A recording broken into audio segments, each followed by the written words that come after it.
ચલો આઈ સેક્શન્સ કયા કયા છે? 5 છે ને? 5 આઈ સેક્શન્સ કયા કયા? સૌથી પહેલું જુનિયર, એવું નહીં ભાઈ, આખું નામ બોલો એનું. જોડે ભાઈ, જોડે બોલો. આવું અલગ બોલીને શું કરશો? ચલો ભાઈ ધ્યાન આપજો. Indian standard junior beam. Second, Indian standard light beam. Third number, Indian standard medium beam. પછી ચોથા નંબરનો, Indian standard wide flange beam. બરાબર.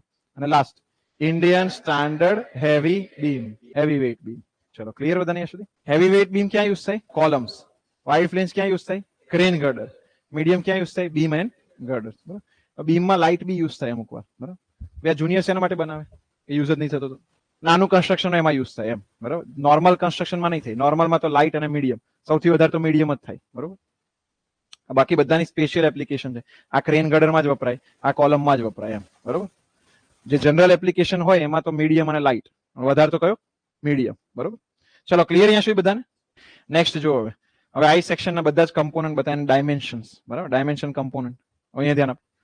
દેખાય છે આઈ સેક્શન બધાને? દેખાય કે નહીં દેખાય? એના કોર્નર્સ કેવા છે? રાઉન્ડેડ છે કે પછી શાર્પ છે?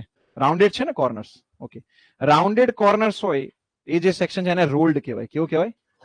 રોલ્ડ એટલે રોલર્સ ની વચ્ચે બન્યું હોય. શેની વચ્ચે? પેલા રોલર્સ જોયા છે ને તમે? રોલર્સ જોયા કે નહીં જોયા? એનું એક એક્ઝામ્પલ આપો બતાવતા પહેલા. તો શેરડીનો રસ પીધો કે નહીં પીધો? એમાં રોલર્સ હોય ને જેના વચ્ચે શેરડી પાસ કરે, હે ને? બસ એવા જ રોલર્સ હોય અહીંયા બી. જો આ રીતનું હોય ભાઈ, આની વચ્ચેથી સ્ટીલ પાસ કરે. મારો જો એક્ઝેક્ટ ડાયાગ્રામ હોય તો બતાવું તમને. જો આ રોલર્સ દેખાય ને, આની વચ્ચેથી સ્ટીલના સ્ટ્રક્ચર્સ ને બધું બનાવે. બરાબર. આની વચ્ચે ગેપ ક્રિએટ કરે, એનાથી પછી તમે વચ્ચે સ્ટ્રક્ચર બનાવી શકો. એનાથી શું કરવાનું? પેલા જે રાઉન્ડેડ કર્વ્સ હતા ને એ કોર્નર્સ તમે આપી શકો.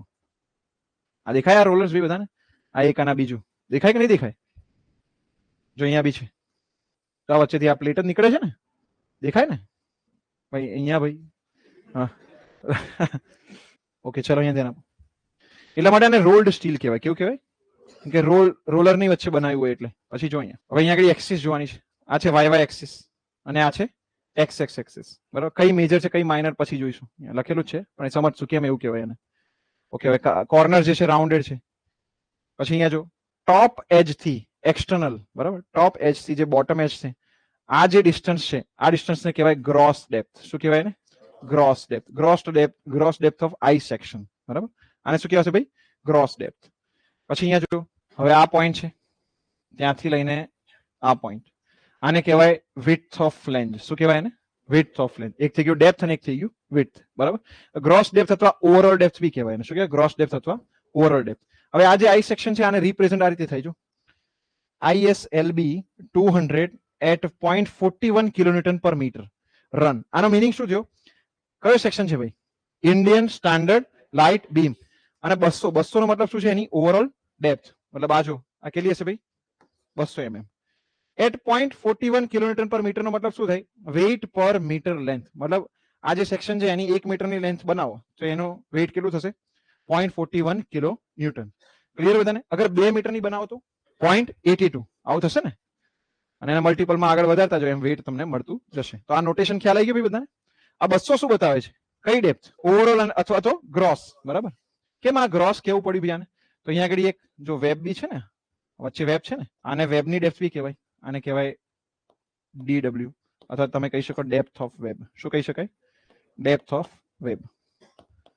તો ચલો વેબની ડેપ્થ કેવી હશે ગ્રોસ ડેપ્થ કરતા? ઓછી કે વધારે? ઓછી હશે ને? બરોબર. ચલો અહીંયા સુધી ક્લિયર બી બધા? પછી જો અહીંયા ધ્યાન આપો. આ જે કર્વ પાર્ટ છે, જેટલો બી કર્વ પાર્ટ છે એની એક ફિક્સ રેડિયસ હોય. એની શું બી એક ફિક્સ રેડિયસ. એ રેડિયસ ને કહેવાય રૂટ રેડિયસ. શું કહેવાય એને? Root radius. જો અહીંયા દેખાય, અહીંયા સેન્ટર છે અને આ રેડિયસ એ દેખાય કે નહીં બધાને? હે ને? આ કર્વ બને અહીંયા આગળ. એવી રીતે 4 કર્વ બનશે. કેટલા કર્વ બને ભાઈ? 4. આ કર્વ નો અહીંયા સ્ટાર્ટિંગ હોય ને અહીંયા એન્ડિંગ હોય. ફ્લેંજ માંથી સ્ટાર્ટ થાય અને વેબમાં એન્ડ થાય. જો અહીંયા ફ્લેંજ થી સ્ટાર્ટ થશે ને ક્યાં એન્ડ થશે? વેબ. તો જે આ શેડેડ પાર્ટ બન્યો છે, આ શેડેડ પાર્ટ દેખાય છે બધાને? આ શેડેડ પાર્ટ ને કહેવાય ફિલેટ. શું કહેવાય ભાઈ એને? ફિલેટ. જો એવા કેટલા ફિલેટ હશે ભાઈ? બોલો આની અંદર કેટલા ફિલેટ હશે? 2 છે ને, એક ટોપમાં ને એક બોટમમાં. આ ફિલેટ જ્યાં પૂરું થાય ત્યાંથી લઈને બીજું ફિલેટ સ્ટાર્ટ થાય એને શું કહેવાય? Depth of web. એને શું કહેવાશે ભાઈ? Depth of web. બોલો અહીંયા સુધી ક્લિયર બધાને? ફરીથી જો અહીંયા ધ્યાન આપો. આ જે કર્વ પાર્ટ છે એની શું હશે? એક રેડિયસ. એને શું કહેવાય? Root radius. એને શું કહેવાશે ભાઈ? એ સ્ટાર્ટ ક્યાંથી થાય? ફ્લેન્જમાંથી સ્ટાર્ટ થાય અને ક્યાં પૂરી થાય? વેબમાં. તો જે આખો પાર્ટ બન્યો છે શેડેડ, એવા બે પાર્ટ મળે અને એને કહેવાય ફિલેટ. શું કહેવાય? ફિલેટ. ફિલેટના એક એન્ડ થી બીજા એન્ડ સુધીના ડિસ્ટન્સને શું કહેવાય? Depth of wave. એ વેબની ડેપ્થ થઈ ગઈ. ચલો ડન અહીંયા સુધી બધા. આ વેબની એક થિકનેસ બી હોય. ક્યાં મપાય? તો કે જ્યાં રૂટ સોરી ફિલેટ જ્યાં પૂરું થાય છે ત્યાં આગળ એક થિકનેસ મપાય. જો આ એને કહેવાય થિકનેસ ઓફ વેબ. શું કહેવાય એને? Thickness of web. બોલો ક્લિયર અહીંયા સુધી? ભાઈ અહીંયા રૂટ આની અંદર ફિલેટની અંદર નહીં માપવાનું. જ્યાં આગળ ફિલેટ કમ્પ્લીટ થાય પૂરું થાય ત્યાં આગળ થિકનેસ મપાય. એને કહેવાય થિકનેસ ઓફ વેબ. ક્લિયર અહીંયા સુધી બધાને? આમાં કઈ બાકી રહી ગયું? ઓકે ચલો જો આ ડેપ્થ ઓફ ફિલેટ. જે આ ફિલેટ છે એની ડેપ્થ જો જરા ક્યાંથી અહીંથી સ્ટાર્ટ થાય ને અને ક્યાં પૂરું થાય? ભાઈ અહીંયા નીચે. બોલો આ ડેપ્થ કેવી રીતે મળશે? ચેક કરો જરા અહીંયા આગળ. આ શું છે? રૂટ રેડિયસ છે આટલી. આ વર્ટિકલ ડિસ્ટન્સ અહીંયા સુધીનું કેટલું છે? રૂટ રેડિયસ છે? યસ ઓર નો? જો એને ઝૂમ કરીને અહીંયા બતાવું છું બાજુમાં. જો જરા ધ્યાનથી.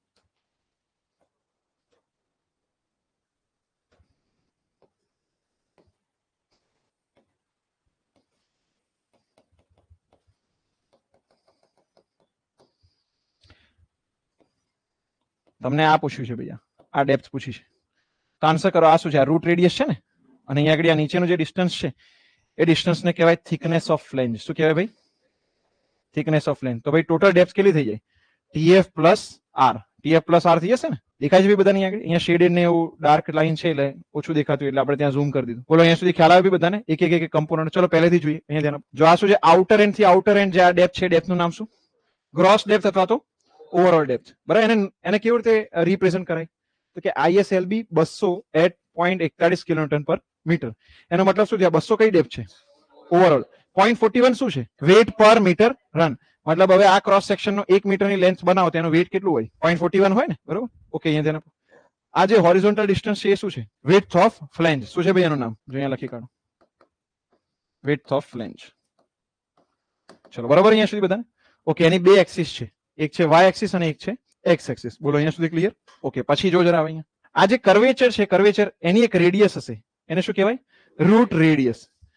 રૂટ રેડિયસ કહેવાય એને. અને એવા કર્વેચર કેટલા છે ભાઈ? 4 છે. અને એના કારણે તમને બે ફિલેટ મળશે. શું મળશે? બે ફિલેટ. ક્યાંથી સ્ટાર્ટ થાય? તો ફ્લેંજ થી સ્ટાર્ટ થઈને વેબ સુધી. ક્લિયર અહીંયા સુધી? અને જ્યાં પૂરું થાય છે રૂટ તમારું ફિલેટ ત્યાંથી બીજું ફિલેટ સ્ટાર્ટ થાય એની વચ્ચેના ડિસ્ટન્સને શું કહેવાય? Depth of web. શું કહેવાય? Depth of web. અને એની કઈક થિકનેસ હશે એને કહેવાય થિકનેસ ઓફ વેબ. ચલો અહીંયા સુધી ક્લિયર બધાને? ઓકે હવે પછી છે depth of fillet. Last point શું છે? Depth of fillet. એ શું ઇન્ક્લુડ કરશે ભાઈ? તો રૂટ રેડિયસ અને થિકનેસ ઓફ ફ્લેંજ. ચલો ડન બધાને અહીંયા સુધી?